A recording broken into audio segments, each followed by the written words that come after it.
High, কেমন আছো সবাই? এটা হলো আমাদের বাড়ির পুজোর দিনের ভিডিও।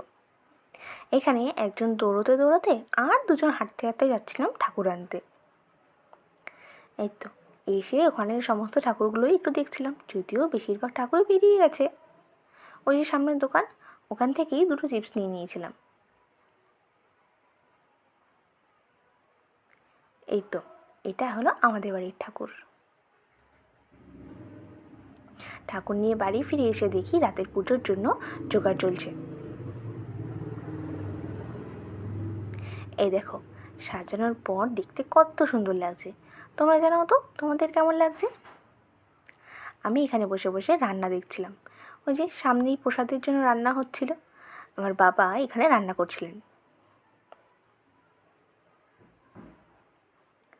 এরপর চলে এসেছিলেন ঠাকুরমশাই। যদিও আসার কথা ছিল রাত 8টায়, উনি একটু তাড়াতাড়ি চলে এসেছিলেন। তারপর পুজোও শুরু করে দিলেন। এখানে আমাদের আলুরদম রেডি হয়ে গেছে। এরপর বাবা আমাকে একটু খিচুড়ির টেস্ট করার জন্য দিয়েছিল।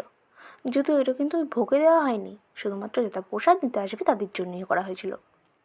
পুজো শেষ হয়ে যাওয়ার পর আমরা 3জন বসে পড়েছিলাম প্রসাদ গোছানোর জন্য। সমস্ত লোকজনও আস্তে আস্তে আসছিল প্রসাদ নেওয়ার জন্য। আর এবারে আমাদের প্রসাদে ছিল খই, ফল, মিষ্টি, খিচুড়ি আর আলুর দম। জানিও তো তোমাদের কার কার খিচুড়িটা পছন্দ প্রসাদে। আর দেখো, রাতে এই হালকা আলোয় কার্তিক ঠাকুরের জায়গাটা কত সুন্দর লাগছে দেখতে। কি তাই তো? তো আজ এতটাই থাক, দেখা হবে এবার নেক্সট ভিডিওতে। বাই।